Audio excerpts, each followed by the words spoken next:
guys! Welcome back again to my YouTube channel. Excuse me. Galing kami pares ni Marvin sa work at super lamig. Super lamig ngayon. Nandito kami saan nga to, be? Midland. Kasi nagsisearch kami nung kakainan namin ngayon. Ayun na, yung banding namin ni Marvin, kakain kami tuwing linggo sa labas. Pero syempre, hindi naman tayo gagastos ng malaki. Para lang ma-treat. Hala, ang dami kainan! Hala, ang dami pala dito, guys. Uy, yung mga pugamyatang dito pala yun. Diyan tayo kumain nun eh. Ganyan yung pinainan natin eh.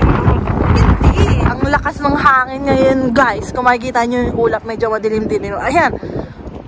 Ah, sasarap naman. Vietnamese, may Korean, may Japanese, may Chinese. Pili tayo, be. Dami. Lamig. Lamig, guys. Korean. Ito pala yung mapo, no? Yung mga pagkain. Oo, yung may malaki. Yung may malaki yan eh. Yung sabi ko dyan sana tayo nung birthday ko. Ala, lamig. Saan ba tayo? Iti-tiktok muna ni Marvin bawat restaurant kung ano yung mga laman niyan. Ano ba yung sinerch natin kanina? Kanina guys, nanonood ako ng vlog nila Kuya Rice, ni Kuya Ferd, ni Kuya Inag, ni Kuya Mark Carino. Ay naku, habang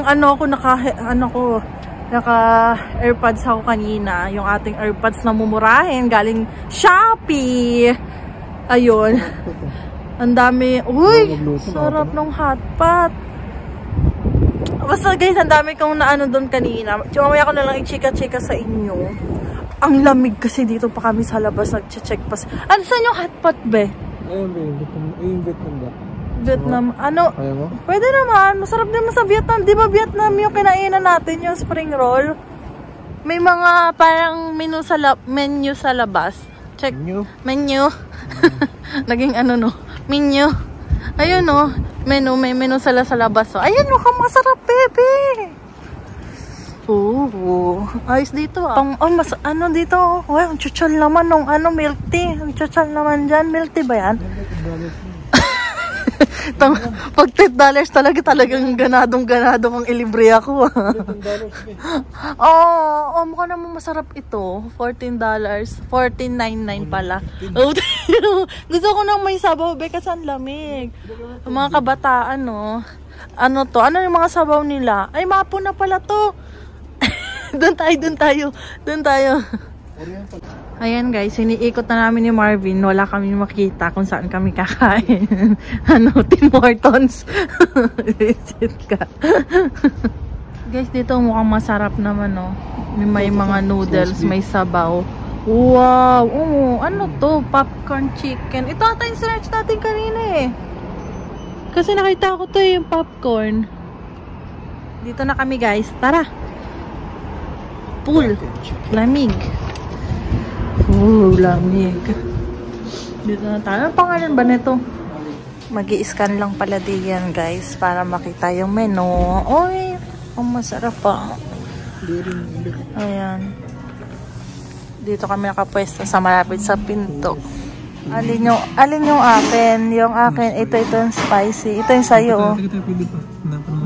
Ang dami pala, no? Ay, with rice, oh. Sa akin yan. Ang laki pala nito, no? Sour to, diba? Sour yung akin, diba? Laki. Bali, dumadami na guys yung tao dito. Kanina kakunti pa lang. Masarap kasi yung tikman ko lang muna. Wala pa yung kay Marvin eh. Gusto ko yung kay Marvin kasi may yun. Ang tawag doon? Ayun, parang yung sa barbecue, yung kalimutan mo to. Bitukang baboy. Bitukang baboy. Ano sa English yun?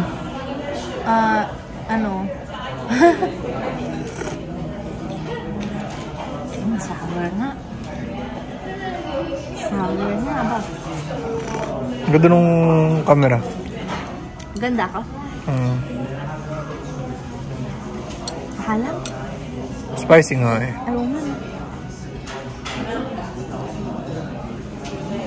Okay na. Ba't parang mas madami yung toppings ng sayo? Ito yung kay Marvin guys, oh. Hindi ka makakain ng tofu. Hindi nga ako nakain ng tofu. Sarap, be. Sarap no. Mahalang din yan. Mahalang. Banghang? Okay.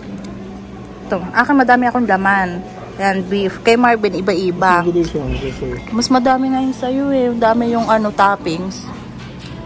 Mas masarap yung sabaw ko guys kaysa sa sabaw ni Marvin. Sarap. Himala na nauna akong natapos kumain sa'yo ngayon, bebe. Lagi akong nauuna eh. Ayaw pati akong bigyan kanina nung ganyan. Sabi ano, tapos nung ubos na yun sa akin, ang dami naglalabasan na ganyan. Bitukang baboy. Guys, tapos na kami kumain. Ang super dami ng tao. Puno na. Kanina hindi pa puno. Alas 6 na. Oo nga. Ano na? Alas 6 na pero maliwanag pa sa labas. Patapos na ang winter. Be, paano kapag kukuha ng bill na mahaba? Dami kang pera. Dali. Paano pagkuha ng bill? O, paano? Makapag ano ka na ng credit card? Pabayaran mo kita eh. Wow. Sasindan mo akong 500 diba? Usuntukin kita, kukunin ko yung cellphone mo mamaya. Agad ko dato. Bago face ID. Sasindan mo ako. Pumunta ka na doon? Oh, sige. Ayun na guys, si Marvin pumunta na siya doon para magbayad. Ewan ko lang kung papabalikin siya dito, parang inaano ata na dito isa-settle sa table yung ano yung ayun na para si Marvin. Barbecue yun. Alis na kami guys, puno na sa loob. Puno na no.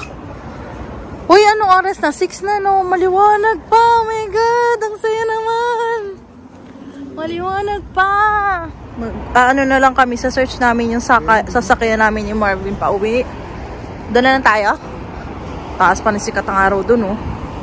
Guys, ito pala yung name ng kinainan namin. At tatakbo na ako kasi dapat yung bus namin. Dito na pala kami sa kabila guys. Kasi walang nakalagay na poste doon na may sign kung ano yung bus na dumadaan. Guys, tingnan nyo, super dami na nasasakyan dito. Kanina wala masyado nung kami dumating. Ang dami nang kumakain. Pag mga gantong oras pala, dami nang kumakain dito, bebe. Bumaba tayo dati dyan nung papunta tayong Pacific Mall, diba, bebe, dito. Hindi namin napansin, ang dami rin palang kainan dito. Oh, paano yung ginawa ng baliw, bebe? Ginanong ka ng baliw? Hindi ko. Tumitingin lang. Tumitingin sa'yo? Lahat tinitingnan niya. Tapos, buto sa akin. Sarap, nakatayo dyan. Nagmuna yan. Umarap sa'yo? Lumapit sa'yo? Hindi ko nakatingin sa kanya. Buti hindi ka natakot. Di ba, may dalawang babae doon. Nilapitan din niya. Nilapitan din niya? Ay, di ba last time natakot ka dun sa homeless? Susuntukin ka ba no? Susuntukin ka, laking tao no?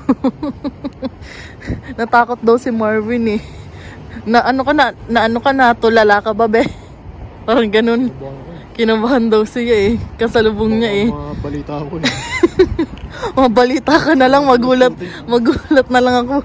May balita. Ay, doon man din may yung saksakan sa Finch Station ba yun?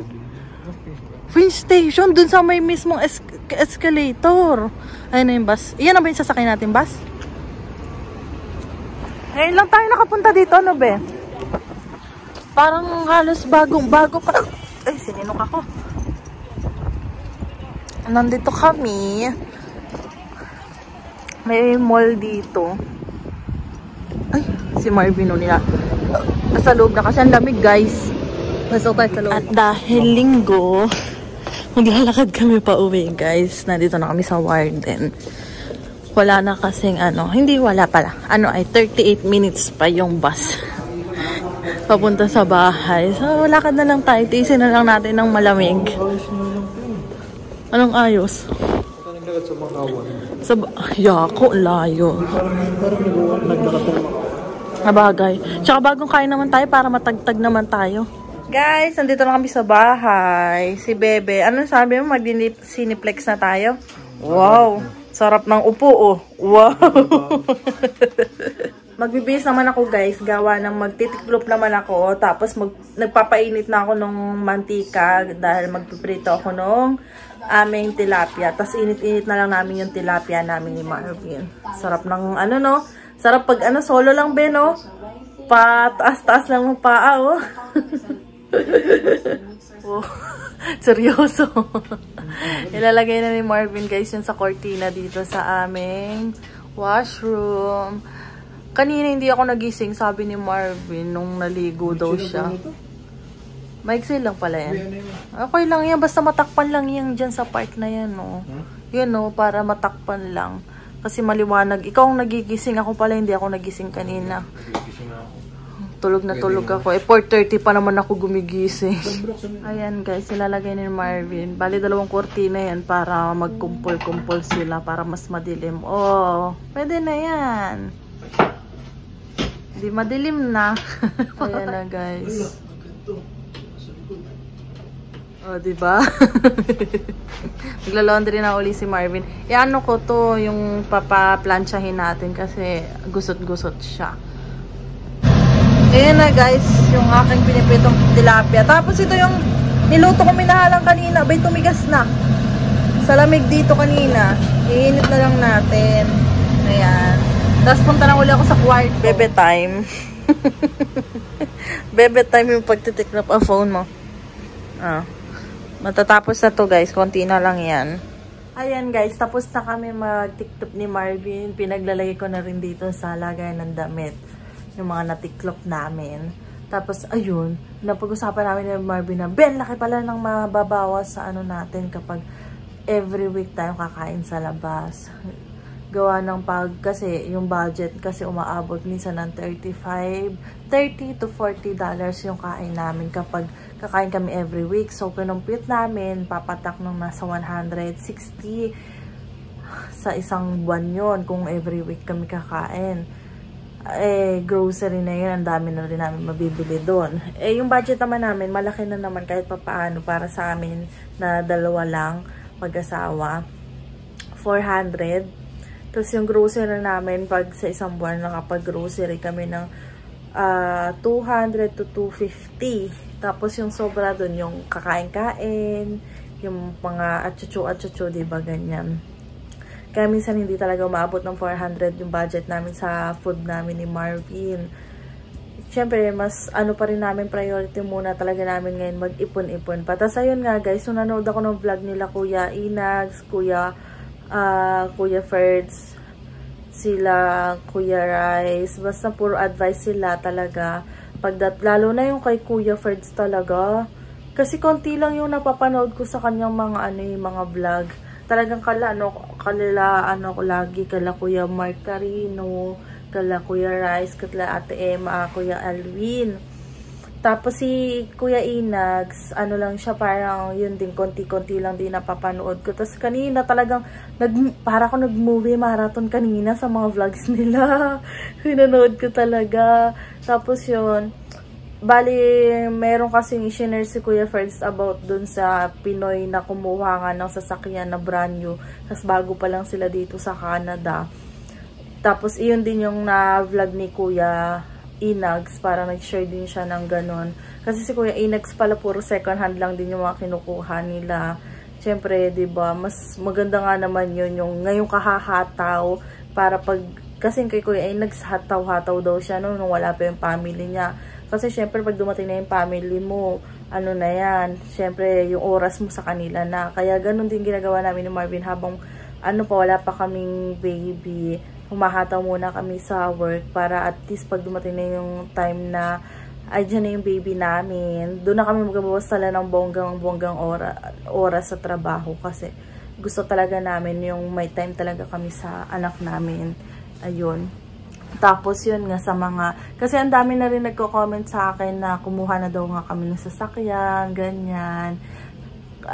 Ayun nga, na-share ko naman sa inyo iba namin mga kakilala na nakakuha na sila ng mga sasakyan nila. Tapos parang kami na lang yung napapag-iwanan talaga guys. Kasi, kaya naman namin kumuha talaga na yung sasakyan ni Marvin. Kaya namin maghulugan kasi ang dali lang naman talaga makakuha ng sasakyan dito.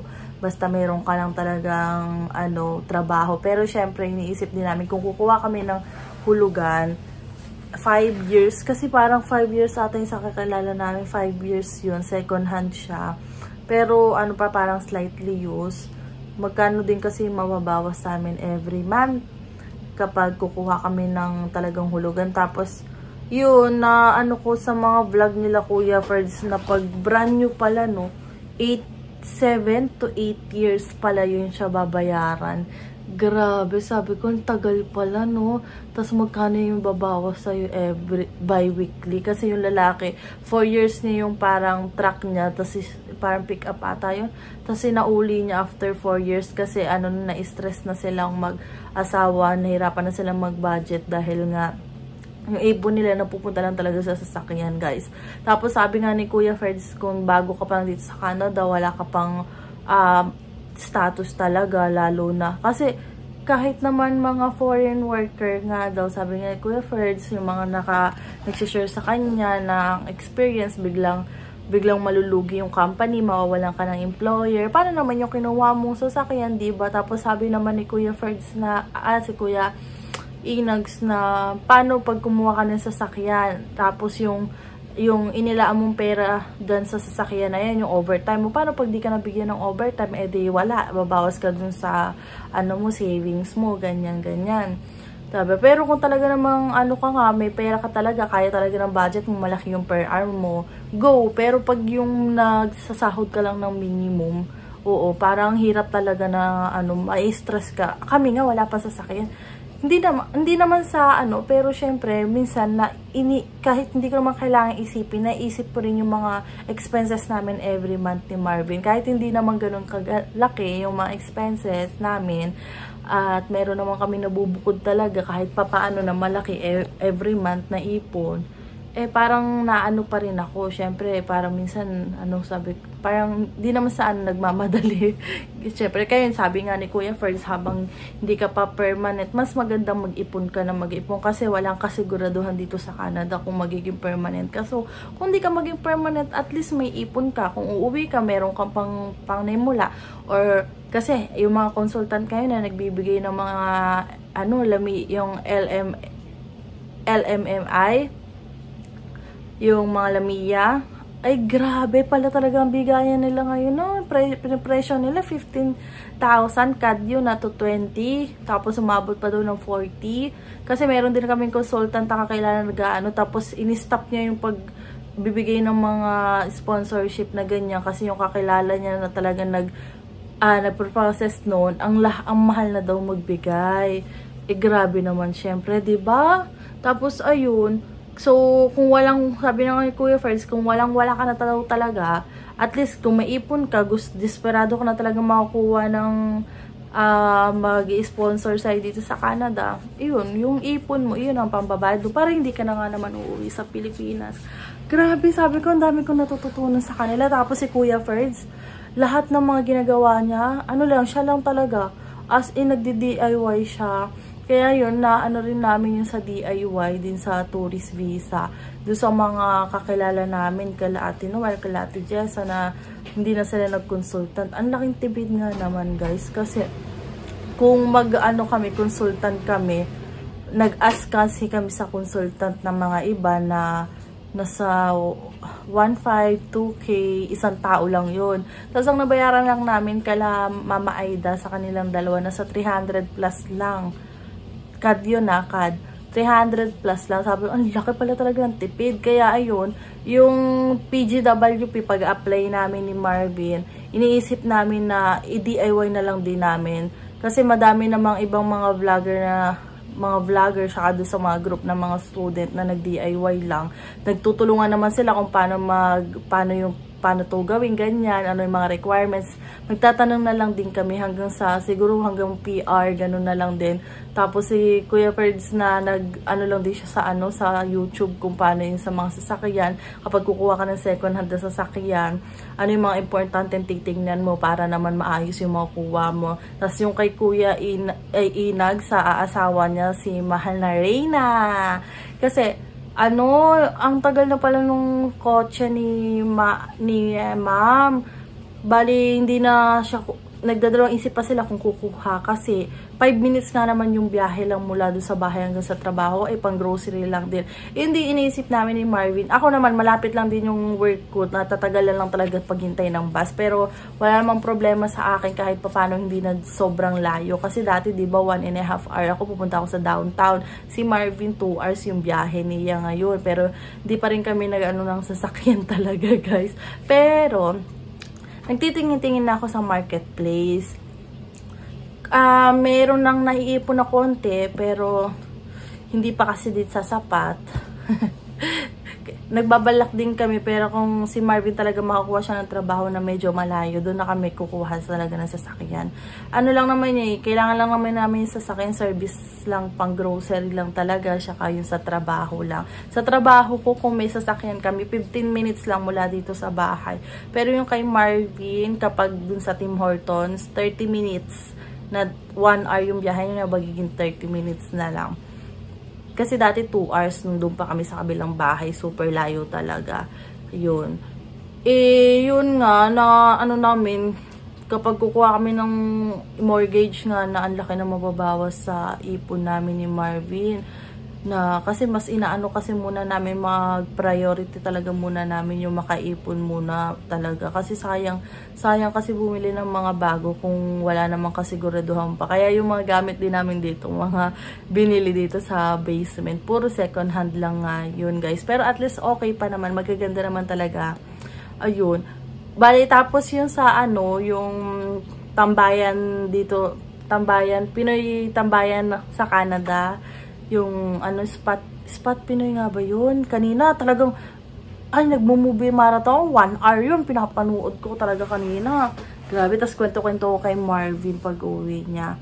Sabi ko lang, galing. Tapos sabi nga nila Kuya Mark na sana daw, Mark Carino, sila Kuya Mark na, ay, sa susunod, mga vlogger dapat, mga 10 dito, yung mga ganyan-ganyan. Iniintay ko yung mga ano, yung kay Ate Emma at Kuya Alvin. So, yun guys. Natutuwa talaga ako. Syempre sila matatagal na dito. Kami naman bago lang kami dito. Kaya ano. Pero syempre, iba-iba yung mga experience namin. Kasi si Kuya Ferds, ano pa siya, foreign worker pa, naghihintay pa ng permanent residence. Sila Kuya Mark, halos 10 years na dito. Si Kuya Rice, PR na din dito, 'di ba? So, maganda rin yung makapag-interview din sila, makipagkwentuhan din sila dun sa iba-ibang lugar pati dito sa Canada, para at least yung mga viewers, maano nila kung ano yung mga experience sa bawat lugar dito sa Canada, sa Alberta, sa Calgary, sa Ontario, sa Toronto, yung mga ganyan, diba? So, ang saya-saya lang pag nagsama-sama sila. Yan. So, yan lang guys. Magpaalam na ako. Thank you po talaga sa mga nanonood sa YouTube channel ko. Don't forget to like and subscribe sa YouTube channel ko po. Bye-bye!